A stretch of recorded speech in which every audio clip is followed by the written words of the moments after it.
Shalom Bapak Ibu, salam jemaat yang dikasihi Tuhan. Kembali lagi kita beribadah pada hari ini. Kita percaya semua karena anugerah Tuhan dalam kehidupan kita. Bapak Ibu, sebelum kita mulai ibadah ini, saya undang semuanya untuk bangkit berdiri dan mari kita berdoa. Terima kasih Allah Bapa, terima kasih Tuhan Yesus. Kami bersyukur buat hari ini Tuhan, atas anugerah-Mu, atas pertolongan-Mu Tuhan dalam kehidupan kami. Sebab Engkau adalah sumber kekuatan kami dan pengharapan kami Tuhan Yesus. Terima kasih Bapa, hingga hari ini biarlah kami bisa memuji dan memuliakan nama-Mu Tuhan Yesus. Bila kami meninggikan Engkau Tuhan pada hari ini. Terima kasih Bapa yang memberikan hidup kami untuk menyenangkan hati Tuhan. Di dalam nama Tuhan Yesus kami berdoa dan mengucap syukur. Haleluya. Amin. Selamat beribadah Bapak Ibu. Tuhan Yesus memberkati.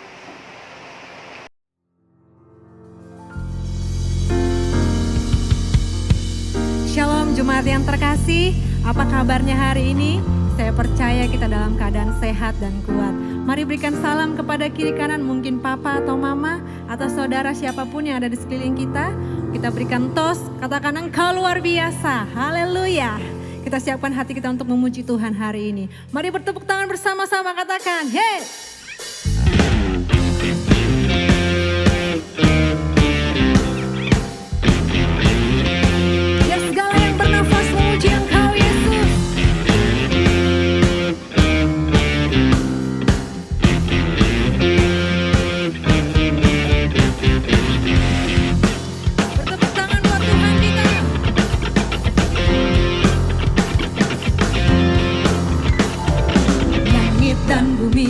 Pujilah Tuhan, sebab Dia ciptakan semuanya.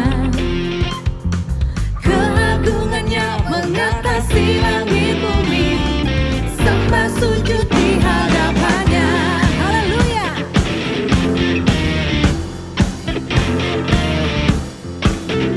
Katakan, langit dan bumi, pujilah Tuhan, sebab Dia ciptakan semuanya.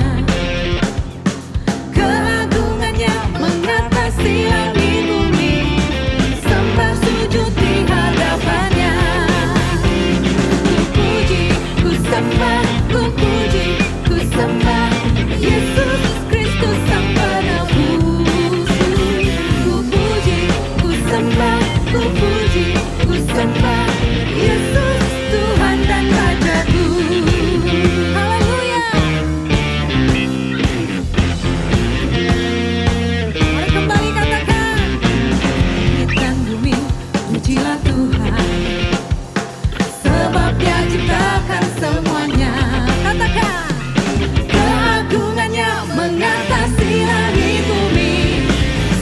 Sujud di hadapan, mari bersama-sama katakan, ku puji, ku sembah, ku puji, ku sembah Yesus Kristus Sang Penebus. Ku puji, ku sembah, ku puji, ku sembah Yesus Tuhan dan Rajaku. Haleluya. Ku puji, ku sembah, ku puji, ku sembah Yesus Kristus Sang Penebus. Ku sembah, ku puji, ku sembah Yesus Tuhan dan Rajaku. Biar musik memuji Tuhan, kita berikan tepuk tangan yang terbaik bagi Raja kita. Haleluya.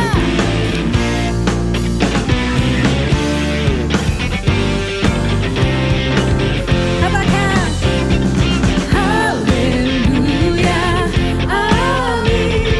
Haleluya, amin.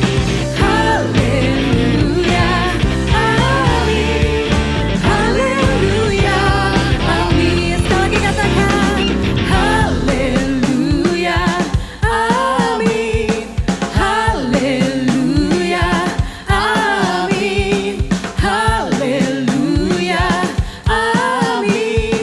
Haleluya, amin. Bertepuk tangan di atas kepala, katakan haleluya, amin. Haleluya, amin. Haleluya, amin. Haleluya. Lebih sungguh lagi bersama-sama katakan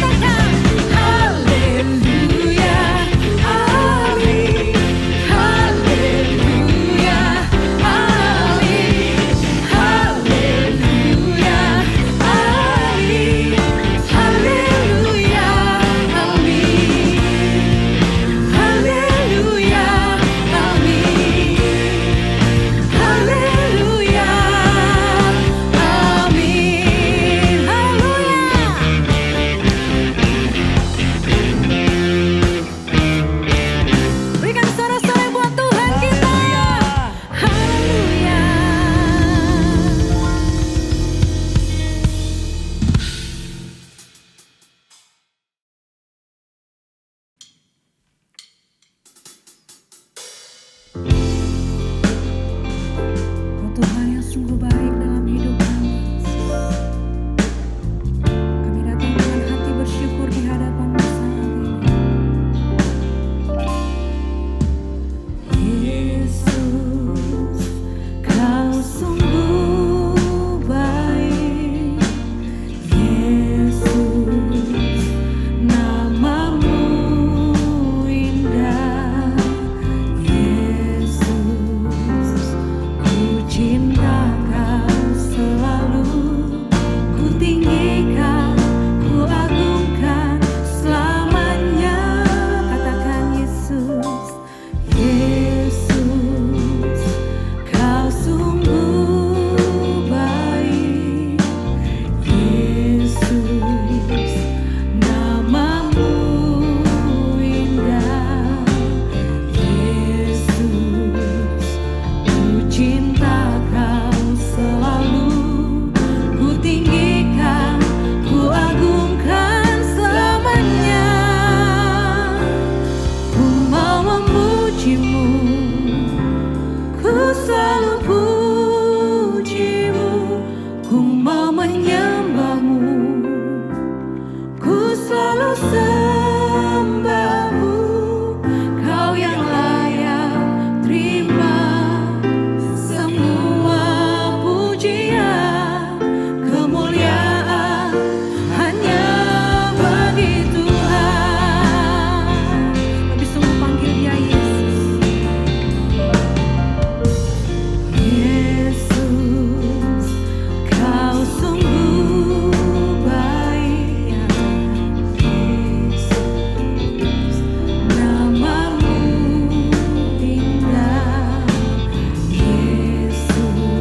bersyukur padamu Tuhan, sebab kasih setiamu di dalam hidupku.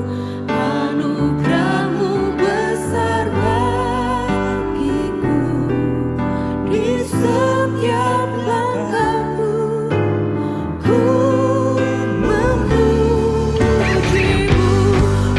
Ku bersyukur padamu Tuhan, sebab kasih setiamu di dalam hidupku.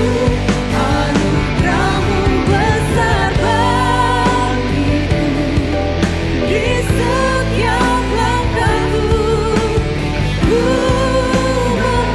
Mari yang bersyukur katakan, ku bersyukur padamu Tuhan, sebab kasih setiamu di dalam hidupku. Anugerahmu besar bagiku, di setiap langkahku ku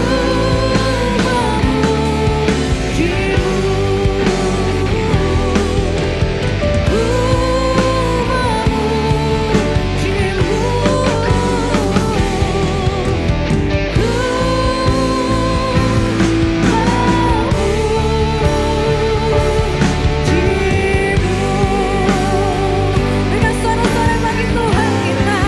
Haleluya.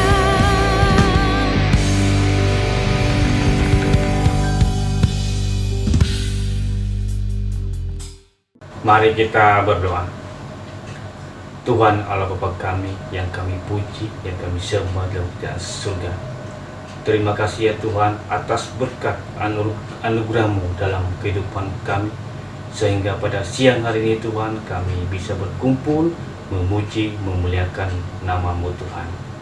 Itu semua Tuhan bukan karena kekuatan atau kehebatan kami. Itu semua karena kasih anugerah-Mu dalam kehidupan kami Tuhan. Tuhan, pada kesempatan ini kami sebentar lagi akan mendengarkan firman Tuhan yang disampaikan oleh hamba-Mu. Biarlah Engkau Tuhan berkati hamba-Mu. Biarlah apa yang dia sampaikan itu semua berasal dari Tuhan.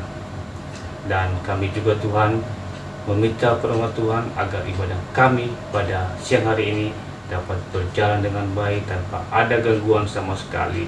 Biarlah Tuhan yang selalu beserta kami pada siang hari ini.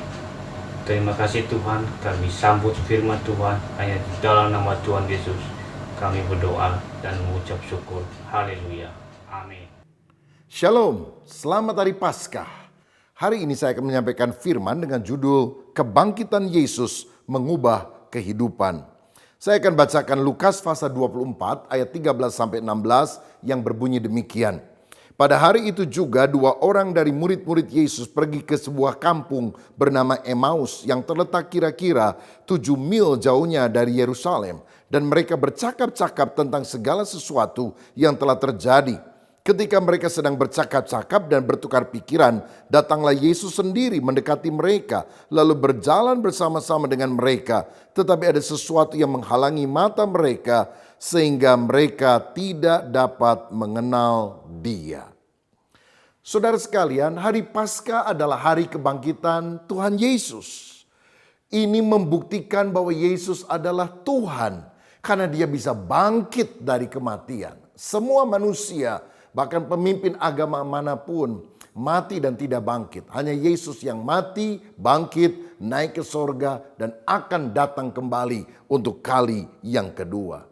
Semua orang memiliki kuburannya masing-masing.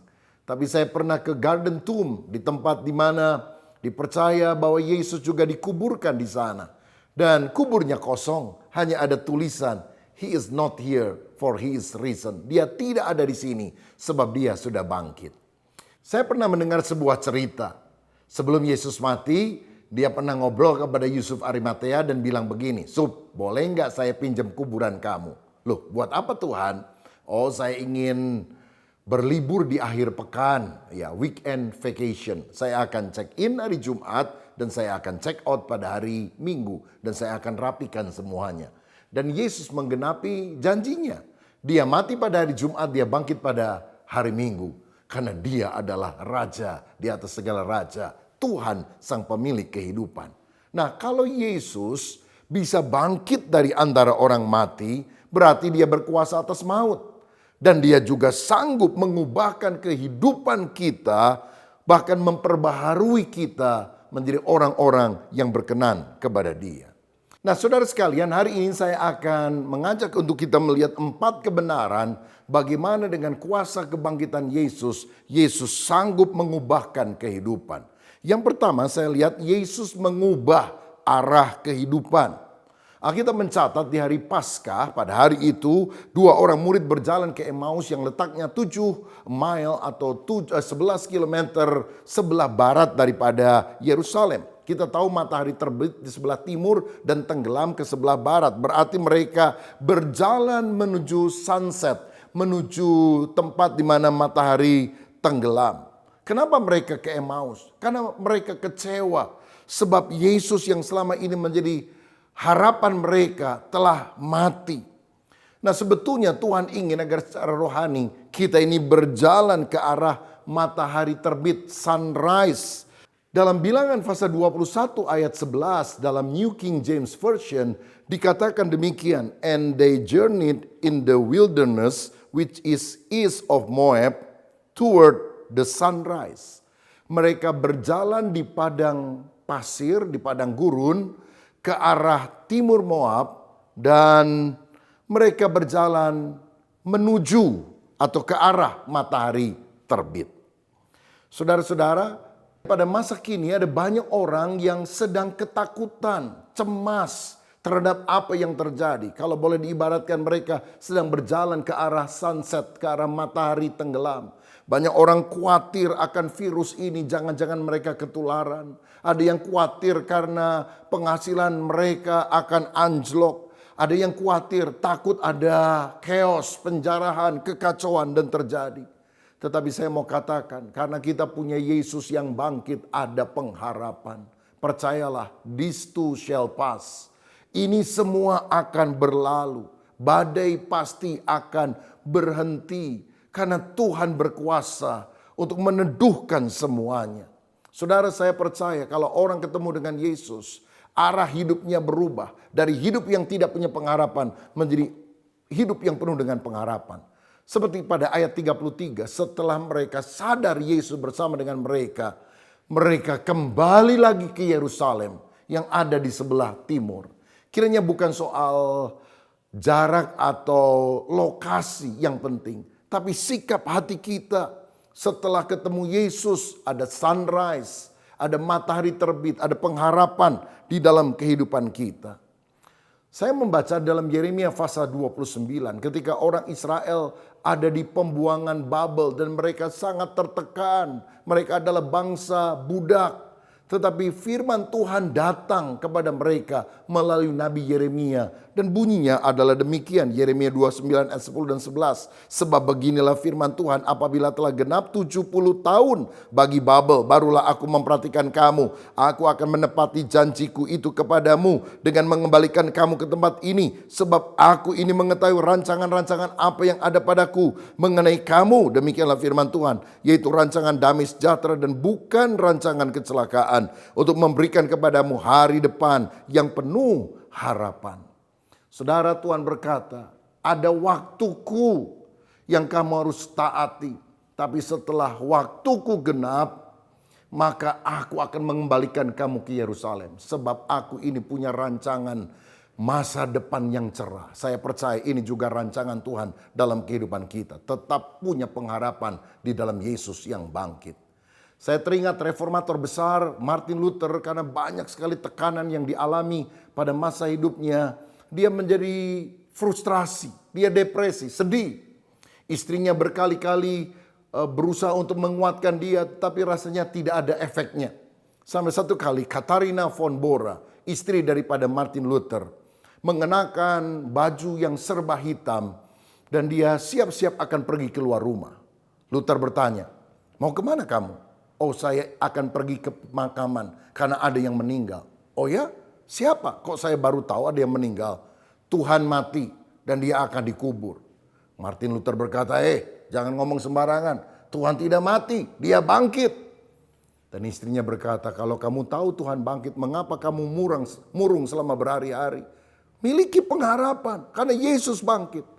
Dan perkataan itu menyentakkan Martin Luther dan dia semangat bergairah lagi untuk melakukan pelayanan di dalam kehidupannya. Saudara-saudara, saya juga mau katakan, di tengah wabah virus corona, kesulitan ekonomi, kita masih punya Tuhan yang hidup, yang sanggup memberikan kemenangan dalam hidup saudara. Saudara, jangan hanya lihat soal wabahnya, tapi apa rencana Tuhan di balik semuanya ini. Saya percaya akan ada revival ketika orang-orang sadar bahwa hidup manusia sangat terbatas dan kita semua membutuhkan Tuhan.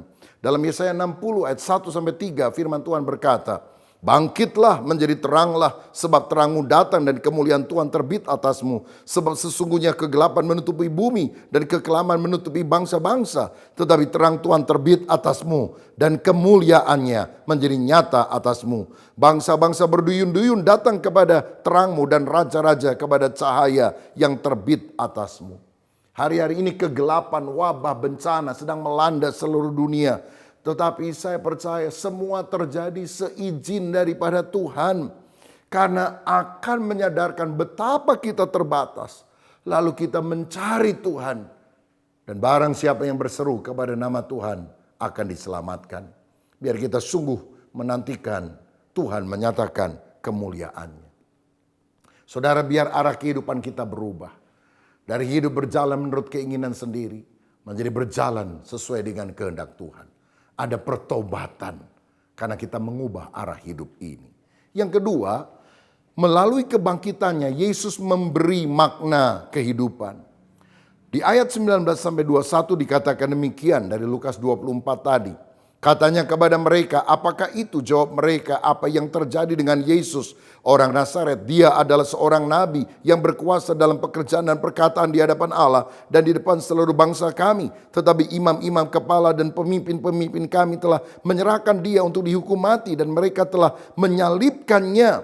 Padahal kami dahulu mengharapkan bahwa dialah yang datang untuk membebaskan bangsa Israel.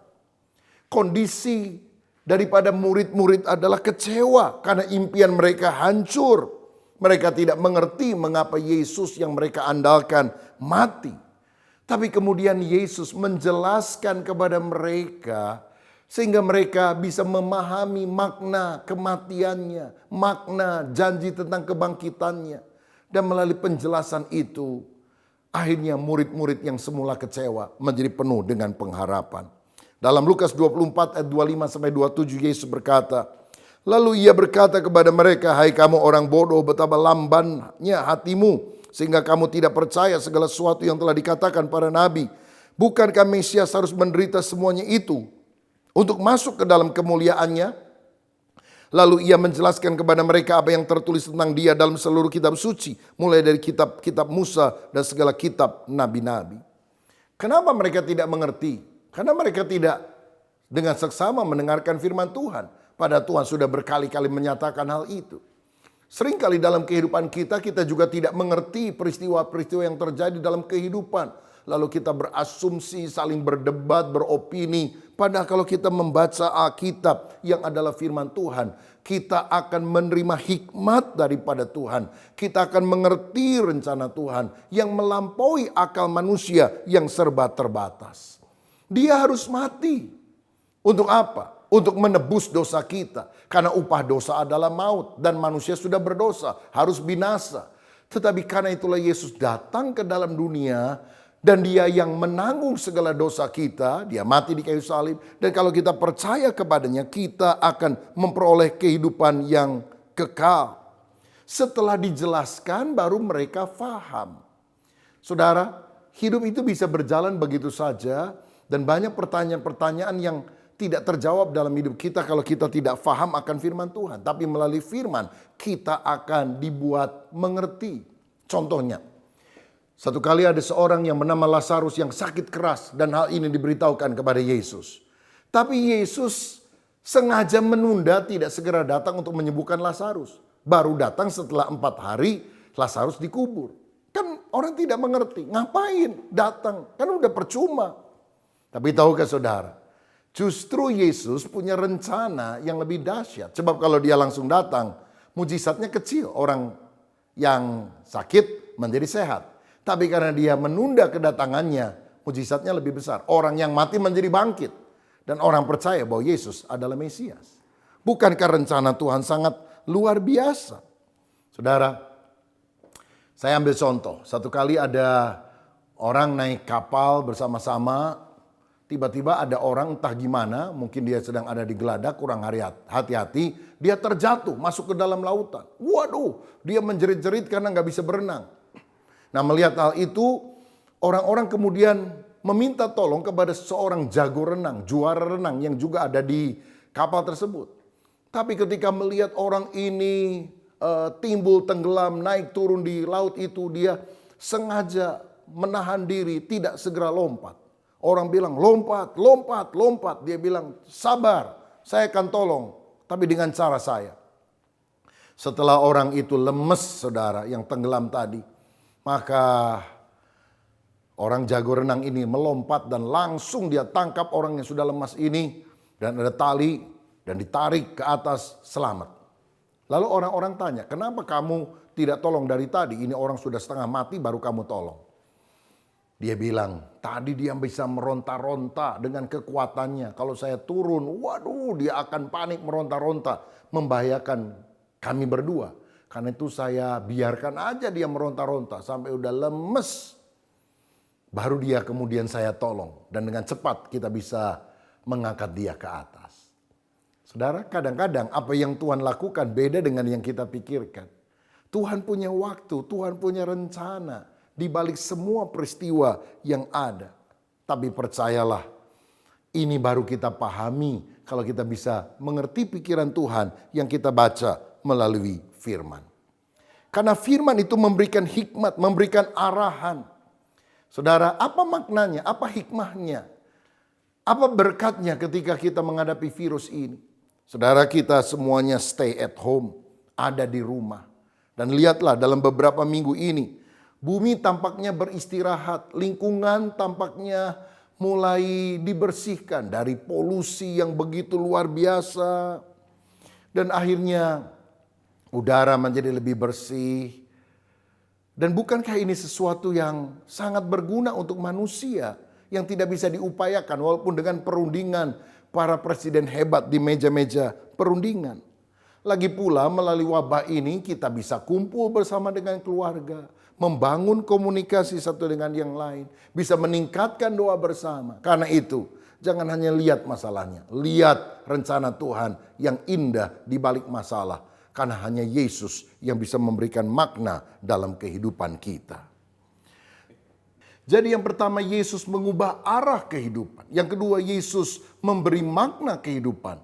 Dan yang ketiga sekarang, Yesus menawarkan pilihan dalam kehidupan. Ayat 28 dan 29 berkata, mereka mendekati kampung yang mereka tuju, lalu ia berbuat seolah-olah hendak meneruskan perjalanannya. Tetapi mereka sangat mendesaknya, katanya, tinggallah bersama-sama dengan kami sebab hari telah menjelang malam dan matahari hampir terbenam. Lalu masuklah ia untuk tinggal bersama-sama dengan mereka. Ada lagu yang berkata, tinggal sertaku kawan yang kudus. Telah hampir malam, jangan jalan terus. Tiada tolongan, hanya padamu. Silakan Tuhan tinggal sertaku. Inilah undangan mereka kepada Tuhan. Dikatakan Yesus seolah-olah akan melanjutkan perjalanan. Di sini kita melihat bahwa Yesus itu pribadi yang sangat sopan. Dia tidak pernah memaksa. Tetapi dia menanti undangan kita untuk berkata, welcome Lord, masuklah dalam rumah tangga dan kehidupan kami. Saudara, salah satu anugerah Tuhan yang luar biasa bagi kita umat manusia adalah dia memberikan free will, kehendak bebas untuk kita bisa mengundang Tuhan masuk ke dalam kehidupan kita. Ketika manusia pertama ditaruh Tuhan di Taman Eden, Tuhan menaruh pohon yang di tengah. Nah, kenapa Tuhan menaruh pohon pengetahuan baik dan jahat ini ada di tengah taman tersebut? Bukankah Tuhan tahu mereka akan jatuh di dalam dosa dengan tidak taat kepada Tuhan? Saya mau katakan sebetulnya Tuhan memberikan kehendak bebas kepada manusia untuk taat atau berontak kepada Dia. Karena manusia tidak diciptakan sebagai robot. Dan kalau kita dikehendaki oleh Tuhan untuk mencintai Dia, itu harus karena sukarela, bukan karena terpaksa. Tuhan mau kita taat karena kasih. Nah, saudara sekalian, kita harus mengerti ada dua jenis kehendak Tuhan. Yang pertama disebut sebagai ketetapan Tuhan. Ini sifatnya mutlak, pasti akan terjadi karena hanya mengandalkan kedaulatan Allah. Tetapi yang kedua disebut sebagai keinginan Tuhan. Nah, ini sifatnya relatif karena juga melibatkan tanggung jawab manusia. Misalnya, Tuhan ingin saudara berumur panjang, tapi kalau engkau menjatuhkan diri dari lantai 10 di sebuah apartemen pada usia 30 tahun, engkau akan mati.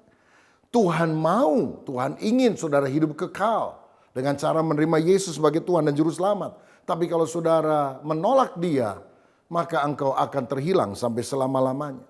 Karena itulah Wahyu 3:20 berkata, lihat aku berdiri di muka pintu dan mengetuk. Jika ada orang yang mendengar suaraku dan membukakan pintu, aku akan masuk mendapatkannya dan aku akan makan bersama-sama dengan dia dan ia bersama-sama dengan aku. Yesus mengetuk pintu hati kita. Maukah kita membukanya? Saudara, apakah saudara pernah lihat ada gambar Yesus mengetuk pintu hati? Ada orang yang bilang gambar itu mengandung kesalahan karena tidak ada handle-nya dari luar. Tapi sebetulnya gambar itu tepat karena handle untuk membuka pintu itu hanya ada di dalam. Yesus hanya mengetuk, tapi Dia tidak memaksa mendobrak masuk ke dalam. Kitalah yang harus memegang handle pintu dan membukakan dan berkata, welcome Lord. Saudara-saudara, sementara kita berada pada masa stay at home ini, maukah engkau mengundang Yesus masuk dalam hidupmu? Sehingga setiap hari engkau berdoa, membaca firman, hidup dalam pujian penyembahan, mendirikan mesbah keluarga. Semua tawaran ada dalam tangan saudara untuk menentukan pilihannya. Apakah engkau mau marah-marah, mau jengkel, ataukah engkau melihat hari-hari ini orang yang membutuhkan uluran tanganmu dan saudara mau berbagi berkat bagi mereka. Pilihlah pilihan yang tepat. Dan yang terakhir saudara sekalian, melalui kebangkitan Yesus, kita lihat bahwa Yesus hadir dalam kehidupan. Ayat 30 dan 31 dikatakan demikian, waktu ia duduk makan dengan mereka, ia mengambil roti, mengucap berkat, lalu memecah-mecahkannya dan memberikannya kepada mereka. Ketika itu terbukalah mata mereka dan mereka pun mengenal Dia, tetapi ia lenyap dari tengah-tengah mereka. Kapan mereka mengenal Yesus? Waktu Yesus memecah-mecahkan roti dan membagikan kepada mereka. Mungkin mereka pernah mengalami pengalaman ini setidaknya ketika Yesus memecahkan roti dan membaginya untuk memberi makan 5.000 orang. Nah, yang menarik, mereka sadar pada waktu Yesus memecahkan roti di rumah mereka. Ini roti biasa, bukan roti perjamuan kudus yang mungkin bentuknya kecil. Dan saya ingin katakan kita bisa menghayati kehadiran Tuhan bukan cuma di meja perjamuan kudus di gereja, tapi di meja makan kita masing-masing. Artinya Tuhan terlibat dalam hidup kita sehari-hari. Ingatkah saudara mujizat pertama air biasa berubah jadi air anggur tidak terjadi dalam gedung gereja, tapi terjadi di dalam rumah di kota Kana. Tuhan akan selalu menjadi tamu kehormatan di dalam rumah kita. Maukah kita memberikan tempat yang terbaik bagi Dia, bahkan menjadikan Dia sebagai tuan rumah, penguasa dalam kehidupan kita. Di rumah kita masing-masing mari kita menghayati kehadiran Tuhan. Ada seorang ibu, bukan pengkhotbah, tapi setiap kali dia masak dan melakukan sesuatu di rumah, dia mengucapkan doa dapur kalau boleh disebut. Waktu dia menyalakan kompor dan api mulai membara, dia berkata, Tuhan, biar api Roh Kudus selalu membara dalam hatiku.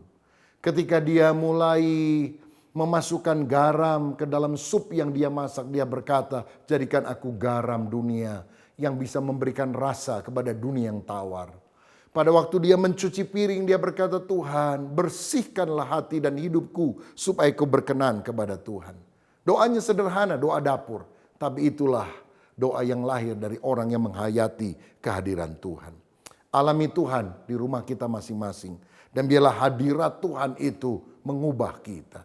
Dan saudara, akibat daripada kesadaran akan kehadiran Yesus yang bangkit. Ayat 32 sampai 34. Kata mereka seorang kepada yang lain, bukankah hati kita berkobar-kobar ketika ia berbicara dengan kita di tengah jalan. Dan ketika ia menerangkan kitab suci kepada kita. Lalu bangunlah mereka dan terus kembali ke Yerusalem. Di situ mereka mendapati ke-11 murid itu. Mereka sedang berkumpul bersama-sama dengan teman-teman mereka. Kata mereka itu, sesungguhnya Tuhan telah bangkit. Saudara, ini doa saya. Saudara sungguh-sungguh mengalami kehadiran Tuhan. Dan engkau segera memberitakan kabar baik kepada orang-orang lain. Bahwa Yesus sudah bangkit. Ada pengharapan, ada kemenangan. Biarlah kita selalu tergugah untuk menyaksikan kebaikan Tuhan pada hari-hari semacam ini. Ketika bencana sedang melanda dunia. Ada banyak orang sekarang yang turun ke jalan-jalan. Untuk memberitahukan kabar tentang pertobatan. Memberitahukan tentang Yesus. Dan biarlah kita juga menjadi orang yang dipakai Tuhan. Memberitahukan tentang Yesus. Melalui telepon, melalui sosial media, melalui cara apapun juga. Agar sungguh-sungguh Yesus yang bangkit, ini benar-benar memberikan kemenangan dalam kehidupan kita. Sekali lagi selamat Paskah. Tuhan Yesus memberkati kita semuanya. Amin. Bapa, hamba berdoa supaya pesan Paskah ini sungguh masuk di dalam hati kami. Yesus, ubahlah arah kehidupan kami. Dari jalan yang sesat pada jalan pertobatan. Dari jalan kekecewaan menjadi jalan pengharapan. Tuhan, kami juga mau mengerti makna kehidupan kami ketika kami membaca kitab suci. Kami juga mau memilih pilihan yang tepat untuk sungguh menjadikan Engkau Raja dalam kehidupan kami. Dan biarlah kami sadar Engkau selalu hadir dan memberikan kemenangan bagi kami. Dalam nama Yesus, hadirlah dalam keluarga kami masing-masing ketika kami mengadakan ibadah keluarga di hari ini. Bapa, terima kasih karena Engkau sudah memberkati ibadah Paskah di rumah-rumah ini. Kiranya penyertaan Tuhan atas kami, memberkati pemerintah kami, bangsa Indonesia, khususnya di dalam perjuangan untuk melawan COVID-19 ini. Kiranya Tuhan memberikan hikmat. Dan hamba berdoa bersama dengan seluruh orang yang percaya.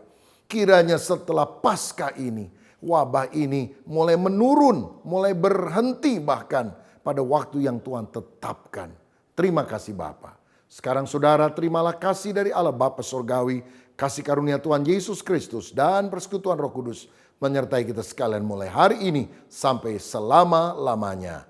Amin.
Shalom, saya menyaksikan kebaikan Tuhan yang saya alami secara pribadi.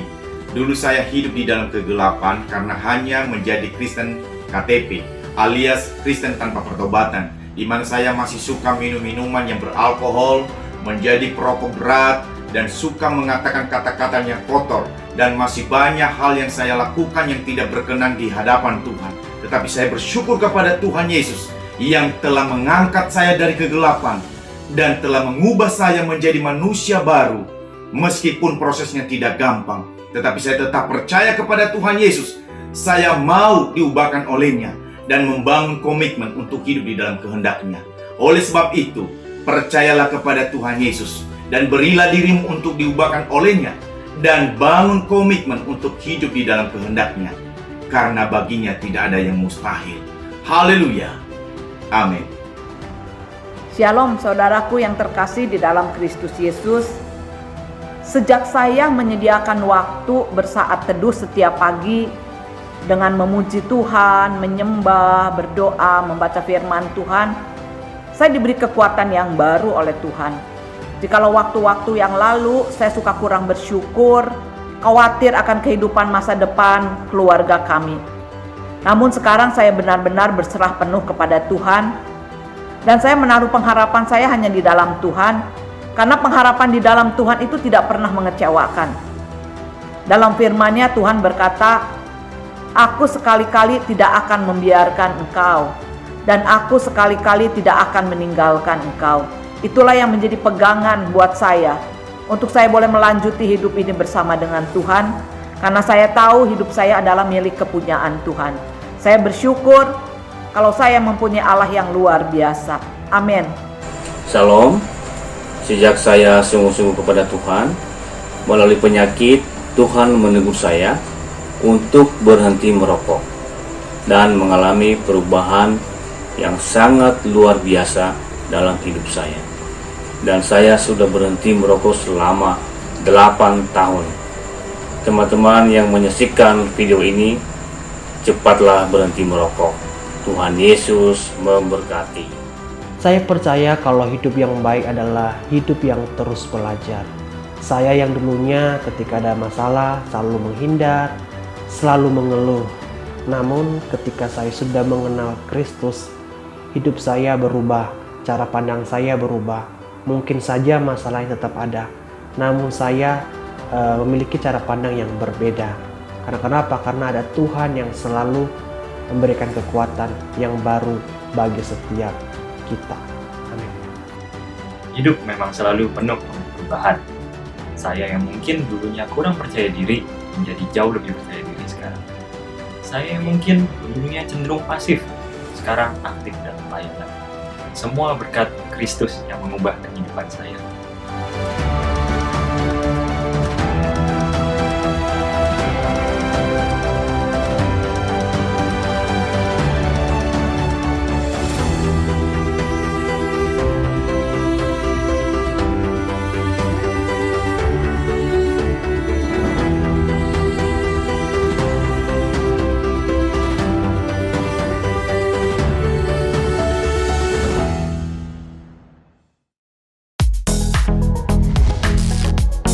Telah hadir aplikasi terbaru mobile apps GBI Battle. Install melalui Google Play dan App Store.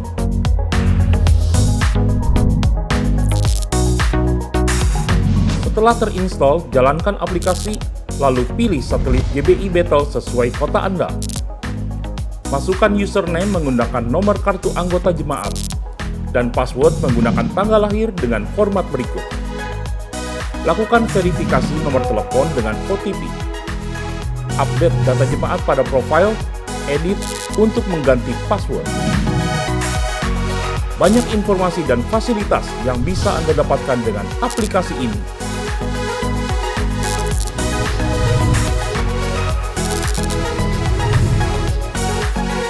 Download di Google Play dan App Store sekarang juga.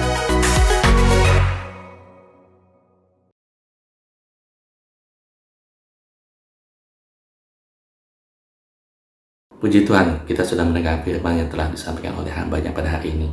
Dan sebelum kita tutup ibadah ini, mari kita berdoa bersama-sama. Mari kita berdoa. Bapa dalam surga, kami mengucap syukur Tuhan atas segala berkat yang telah berikan kepada kami ya Tuhan sepanjang minggu ini. Dan khususnya kami juga mau berdoa ya Tuhan bagi firman yang telah Kau berikan kepada kami ya Tuhan pada hari ini ya Tuhan. Biarlah firman itu tidak kembali dengan sia-sia, tapi dapat melakukan apa yang sudah ditujukan ya Tuhan, sehingga kami dapat bertumbuh berbuah ya Tuhan, dapat menjadi serupa dengan Engkau ya Tuhan Yesus. Terima kasih ya Bapa, Kau pimpin ya Tuhan semua jemaat yang ada di gereja ini ya Tuhan.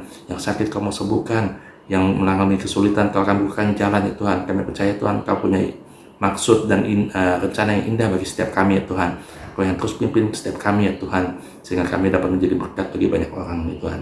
Terima kasih ya Bapak, Kau pimpin juga ya Tuhan gembala sidang kami, Pak Julius, Pak Rubin, Pak Suito, Pak Sur, Pak Roni. Kau berikan mereka hikmat yang daripadamu ya Tuhan, dan biarlah mereka dapat melakukan visi dan misi yang daripadamu untuk mengelola gereja ini ya Tuhan. Terima kasih ya Bapak. Kami juga mau berdoa ya Tuhan untuk negara Indonesia ya Tuhan. Kami mau lepaskan shalom bagi Indonesia, shalom bagi Jakarta, dan shalom bagi Tasik, bagi Bandung, bagi kota-kota lainnya Tuhan. Terima kasih ya Bapak, Kau punya rencana yang indah bagi Indonesia. Dan biarlah apa yang Kau sudah rencanakan itu dapat terjadi ya Tuhan. Dan biarlah Kau juga pimpin semua pemerintahan dari yang paling atas sampai yang paling bawah dengan roh yang takut akan Tuhan, sehingga mereka dapat mengelola negara ini dengan baik ya Tuhan. Terima kasih ya Bapa. Kami juga mau berdoa ya Tuhan untuk setiap rencana-rencana kami ke depan ya Tuhan. Biarlah semuanya itu sesuai dengan rencana-Mu ya Tuhan. Dan biarlah apa yang kami dengar ya Tuhan, apa yang kami lihat, apa yang kami tidak pernah pikirkan ya Tuhan, itu yang akan terjadi ya Tuhan. Kami percaya itu ya Tuhan.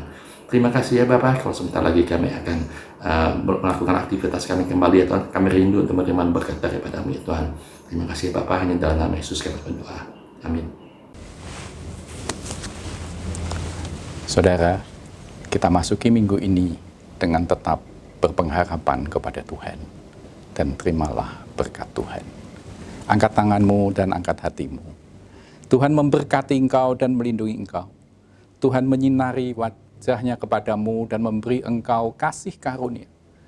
Tuhan menghadapkan wajahnya dan memberi engkau karunia-karunia yang sempurna, sehingga setiap di antara saudara dan saya boleh mendapatkan penyertaan ilahi yang sempurna menyertai kehidupan saudara dan saya dari saat ini bahkan sampai selama-lamanya. Yang percaya bersama-sama kita katakan, amin. Tuhan memberkati. Salam sehati.